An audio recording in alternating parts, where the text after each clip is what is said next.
Ahoj, tady Patrik, zdravím tě přes tohle nové video na téma partnerského programu Houliček Pay.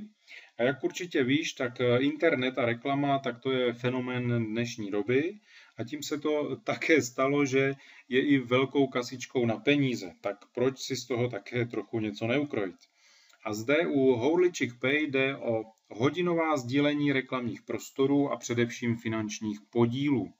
Projekt je na samotném začátku a oficiálně startuje za 2 dny, tedy 1. května.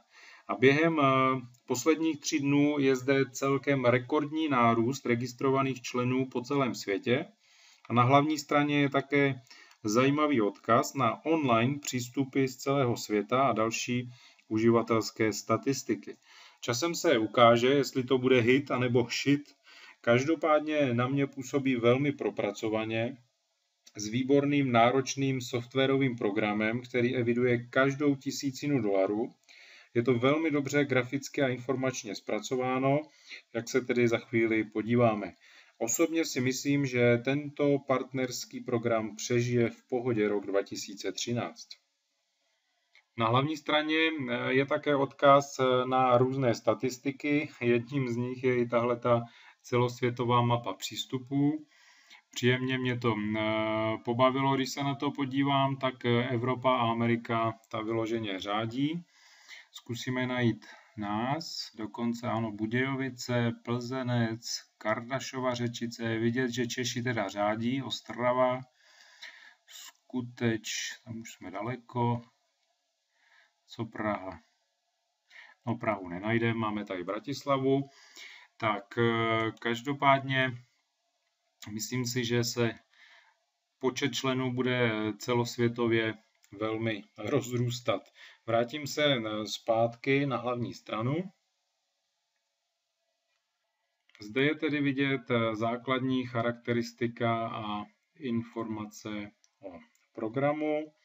Takže proč se připojit k Houliček Pay? Za prvé, není nutný žádný vklad.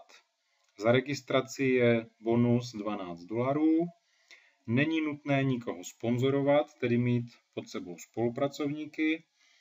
Za registraci je 20 000 kreditů, tedy zobrazení reklamy na webu. To není nutno využívat. Za další, není podmínkou klikat na reklamy, aby si měl zhodnocení. Stabilní zázemí a v neposlední řadě rychlá zákaznická podpora v případě potřeby. Je zde 6 investičních plánů. Investovat lze od úsměvných 99 centů. Kupují se volně přiloženou akcie anebo podíly a obecně platí, čím více podílů máš, o to také větší zhodnocení získáváš. Zhodnocení podílů je velmi promyšleně rozděleno do těchto kategorií. Označené jsou jako velikosti u oblečení, velmi vtipné rozdělení, jako by se jednalo o trička. Každý podíl, co máme, tak má životnost 70 dní. Každý dolar, který tedy my vložíme, tak se zhodnocuje minimální denní sazbou 2,11%. Převedeno na hodiny je to žádná celá 87% za hodinu. Výhodou je zde tedy možnost investic a reinvestic od těch 99 centů. Je to i taková chytrá pojistka majitelů, že se uživatelé budou častěji přihlašovat na profil, tedy aspoň jednou denně, a o to jim jde. Je tímto způsobem totiž zajištěn trafik stránek a na celosvětovém monitoru Alexa.com budou velmi stoupat a tím také generují zisky z prodeje reklamního prostoru. Jinak firemní support, ten funguje výborně a co se týká vyplácení výplat, tak už i to je vyzkoušeno mistři světa, do hodiny je výplata na peněžence, žádné dlouhé čekací lhůty, což je dobré řešení pro mnoho lidí. A kdykoliv se ti na účtu přičte minimálně $10, můžeš si zažádat o výplatu. Podíváme se nyní na můj vnitřní profil. Přihlášení je přes tento odkaz. Hned na začátku bych upozornil na to, že každý člen může mít pouze jeden účet na jednu IP adresu. Nelze tedy dělat žádné rodinné účty a podobně, takže pozor na to. A pokud sdílíš jednu Wi-Fi s někým, je třeba napsat na support, oznámit to, vyžádat si tedy předpokládám schválení. Na této základní straně našeho vnitřního profilu také vidíme naše základní údaje, vidíme také referenční link, jméno našeho sponzora, počet členů v týmu. Vidíme taky objem dolarů, které pro mě pracují. Vidím vyplacenou částku, respektive v mém případě zatím nevyplacenou žádnou částku. Také vidím již provize z mého týmu, které mohu samozřejmě okamžitě reinvestovat.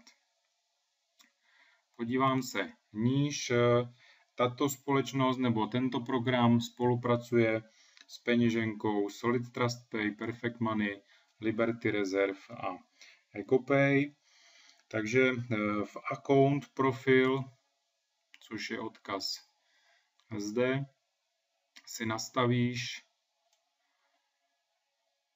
nastavíš u Solid Trust Pay název své peněženky. Pokud budeš používat Perfect Money, tak je to velké písmeno U a číslo ze tvé peněženky. U Liberty Reserve je to taktéž.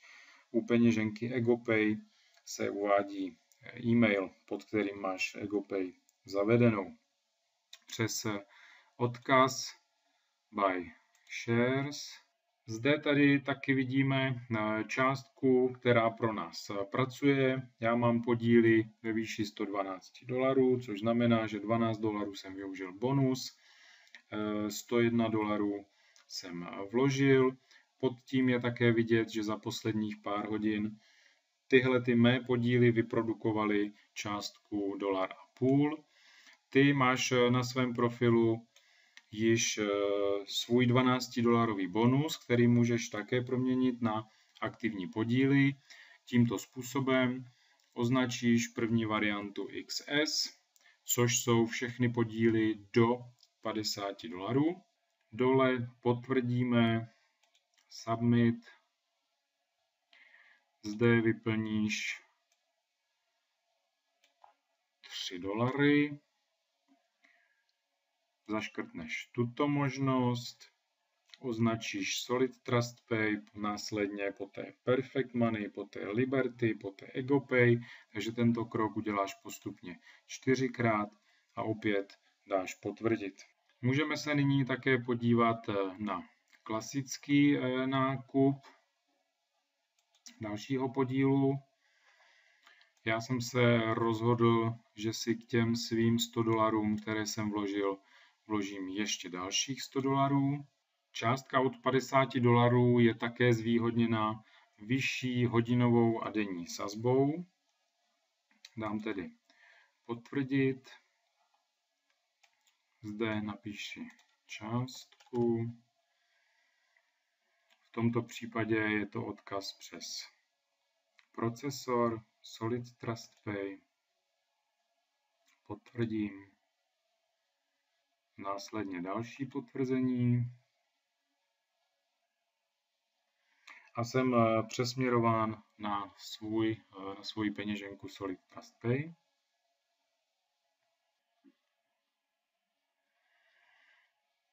Zde je třeba ještě potvrdit sekundární heslo u Solid Trust Pay a převod částky dále potvrdit. Následně také vidíme i tohleto potvrzení, potvrdíme, pokračujeme dál, přesuneme se zpátky na svůj profil. Pod odkazem My Shares vidím opět změnu. Mé osobní podíly, u nich tedy vidím celkové průběžné zhodnocení a také celkovou výši. Podíly jsou v sazbě S a XS. Systém si opět pamatuje, v jaké výši a jakou hodinovou a denní sazbu jim má zhodnocovat.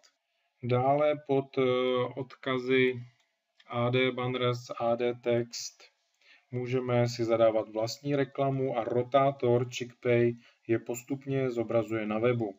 Je to bonus za naše podíly, ale nemusíme to využívat nebo se s tím zabývat, pokud tedy nechceme. Další odkaz, tento history, ten bude tedy asi všechny zajímat. Zde je totiž vidět přehled bonusových $3 balíčků, přehled nakoupených balíčků, dále zde vidíme provize z vkladů a také se objeví časem i z reinvestic. Kdykoliv máme vyprodukovaných 99 centů, můžeme přikoupit další podíl. A pod odkazem downline, tak tam vidíme lidi v našem týmu, je tam jejich nick a e-mail, takže pod tímto odkazem je také přehled provizí z první až třetí linie. A lidi, které vidím v tomto přehledu, tedy ty, co se přidají do mého týmu, tak automaticky samozřejmě přidávám také do podpůrné skupiny na Facebooku. V krátkosti se také podíváme na to, jak si udělat registraci. Takže zde v základním přehledu vidíme náš registrační link, který pošleme svému známému nebo kamarádovi. Já se zde odhlásím, vložím. Registrace, myslím, ta je velmi snadná. Zde pod tímto odkazem si zadáme naše jméno, může být celé i s příjmením. Upozorňuji, piš bez diakritiky, poté přezdívku, e-mail, který používáš, na který ti budou také chodit informace o změnách, o provizích, heslo, které si samozřejmě také pamatuješ, potvrzení hesla, poté si vyber některý z těch platebních procesorů, které tam jsou. Do toho account, ID nebo e-mail se zadává jméno té peněženky, po případě e-mail. To se dá, pokud zatím nemáš vytvořenou některou z těch peněženek, dá se to potom na vnitřním profilu zeditovat, změnit. Vyber Českou republiku, potvrď podmínky. Pokud využíváš můj nick, teda můj referenční link, měl by si vidět jméno sponzora, Player Patrik. Pokud využíváš referenční link někoho jiného nebo svého kamaráda, opět by si tam měl vidět toto jeho jméno. Poté se tam ještě vyplní ten captcha kód a potvrdí se samotná registrace. Automaticky se ti zobrazí potvrzení a můžeš se ihned přes tento odkaz přihlásit do svého profilu. Závěrem bych také tedy zdůraznil to, že máme podpůrnou skupinu, kde sdílíme další důležité rady a následné zkušenosti. A ber na vědomí, že všude tam, kde jsou peníze, tak jsou samozřejmě i rizika. Nejedná se o žádný pevný garantovaný výdělek. Majitelé mají právo si podmínky podle svých hospodářských výsledků upravovat, aby zajistili tu dlouhověkost. A to vše ještě tedy ukáže čas. A ti, co začínají nyní, tak ti jsou samozřejmě ve výhodě. Může se stát, že například za 3 měsíce se sníží procentuální sazba. Nebude to třeba dělat 150% za 70 dní, ale jen 130 a tak dále. Celkový můj rozjezd vidím tedy na $200. Jestli vložím další dolary, tak to se ještě uvidí až po zaběhnutí systému. Předevčírem oficiálně představili a dali do prodeje nový Samsung S4, který se bude prodávat za nějakých přepočtu $800, takže věřím, že tohle hourly to zaplatí. Doufám a pevně věřím také to, že budeme spokojeni s touto firmou a že výdělek $50 za den nebude zde žádnou velkou výzvou. A každopádně investuj nebo investujte s rozumem a pasivním příjmům zdar.